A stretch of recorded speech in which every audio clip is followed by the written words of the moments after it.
So in today's home exercise tutorial, I received a tip or a question from one of our avid online supporters who follows us on Facebook and also on YouTube. And he would like to know how to help his leg to swing through easier after his stroke. He says his leg feels very stiff, which is very common. So we're going to go through a series of exercises today to help with that. If you are someone who struggles with a stiff leg when you walk and it feels like your leg gets stuck, like you can't bend it to swing it through after a stroke, the first thing I always recommend is that you get some good stretching in to help to loosen up some of the muscles that are just tight. It doesn't necessarily treat spasticity, but it does help to treat the tightness that is associated with the spasticity, so to lengthen the muscles. So first one is to stretch the hip muscles. If you have a stool like this, I highly recommend it. So we're going to assume that this is my involved leg. My left leg is my involved leg. And so for this first one, you're just going to twist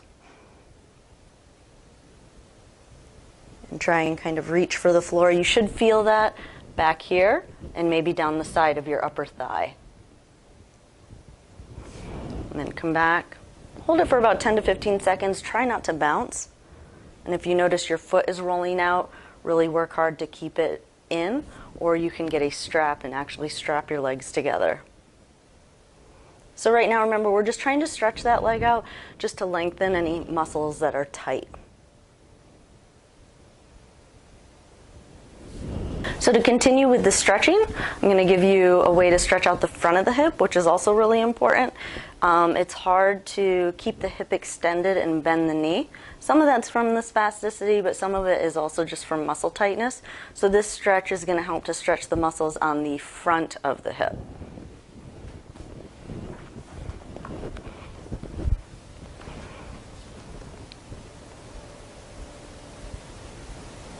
If you can get someone to help you with this, you really want to try and do this with the knee bent.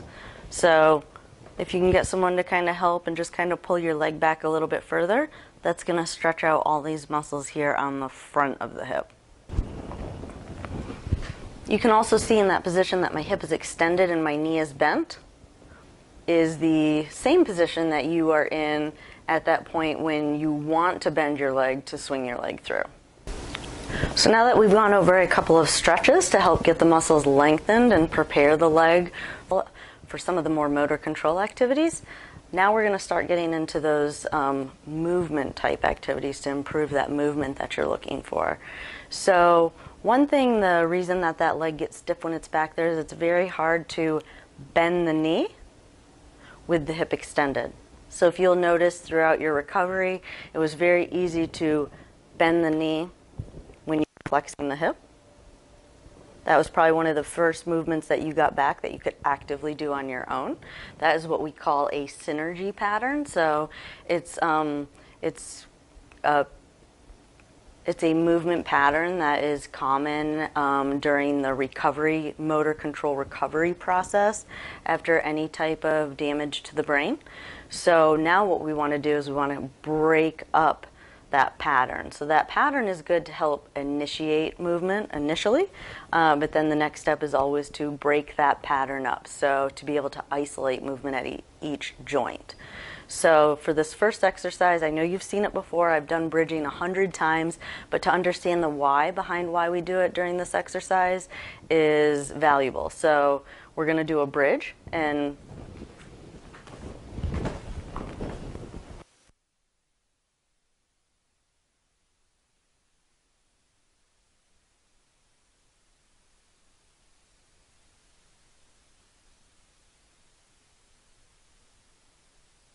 definitely wear your AFO with this because you don't want your foot to point. You want to be able to, for your foot to stay up.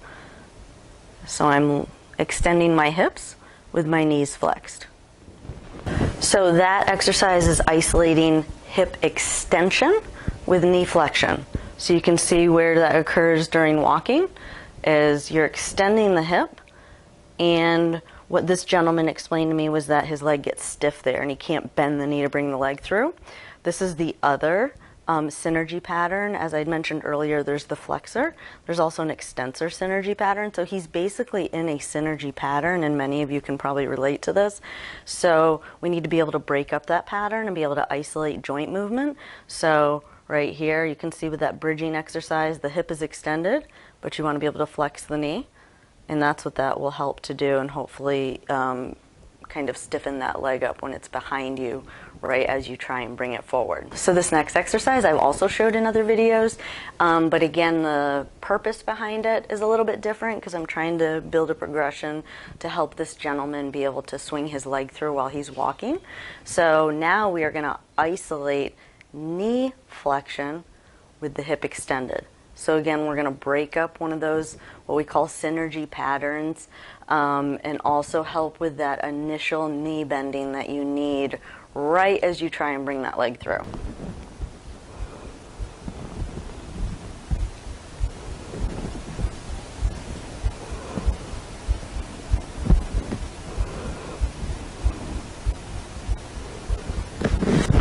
If you try that exercise on your stomach and you can't seem to get your knee bent, put a pillow or something under your foot just to unlock the knee a little bit, and then that should be easier. If you still can't get it up, just bend the knee a little bit more. Remember, baby steps here, and just maybe get the leg halfway up and kind of work on initiating that knee flexion, and then you can kind of slowly lower the leg down and do more and more of that range. So again, I've showed this exercise in previous videos. It's one of my favorites, but again, we're still working to isolate that knee movement. So this one, the hip is not extended, but you still need to learn how to just isolate bending that knee. So my favorite go-to is with a skateboard, or you can use a towel or a cloth, anything to make the movement a little bit easier.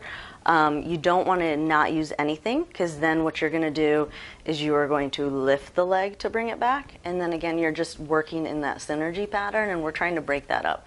So we actually want your foot to stay down on the ground or the skateboard or the cloth as you pull it back. So if you don't use anything, people have a tendency to kind of lift their leg up, and then again you're just working in that synergy pattern. Nothing wrong with that if you're in the early stages and you're still just trying to get that initial movement. But in this case, we're trying to break those patterns up, so we're trying to isolate that movement. And so this is how you would isolate that knee bend. So again, this is another exercise that I've shown in other videos, but I'm just trying to build a progression here. So to carry that last activity over with isolating that knee movement, now we're going to still work out of those patterns, those synergy patterns I talked about, but we're going to do it in standing. So now we're kind of incorporating the hip and the knee movement. The reason I use the skateboard is that the more you can keep the leg relaxed, the better the chance you're going to have of unlocking that knee at that back part of that, what we call that gait cycle. So you're going to bring the leg back and then bring it forward. If you have an AFO, definitely wear your brace for this. And if you need to, if the wall is not giving you enough stability, you could do this at your kitchen sink or something where you can actually grab onto something to help support you and keep you balanced. So the goal is to start with the leg back. If you start here to here, you're not really working that one section of that walking cycle where that leg is initially stiffening up. So let me scoot forward a little bit just to give me a little bit more room. So you're going to bring it forward, and then bring it back as far as you can.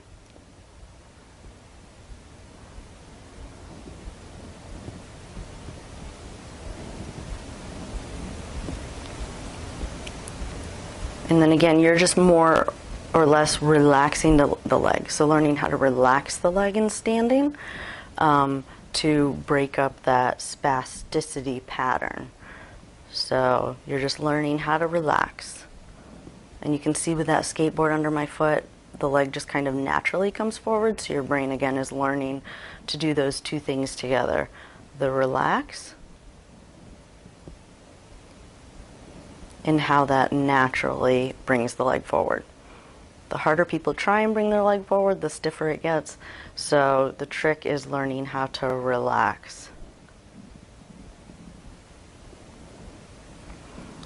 Little tip for you, I also recommend putting a little bit of duct tape right under the tip of the shoe so that when you are relearning how to relax that leg, when you do go and bring it through and it gets stuck normally, that causes people to tense up a little bit and it just causes the leg to stiffen up a little bit more. So if you put a little bit of duct tape under the toe of your shoe, your sneaker, what will happen is you won't feel that catch on the ground, and it just allows it, decreases friction on the very tip of your shoe to just help allow it to stay relaxed in order to bring it forward.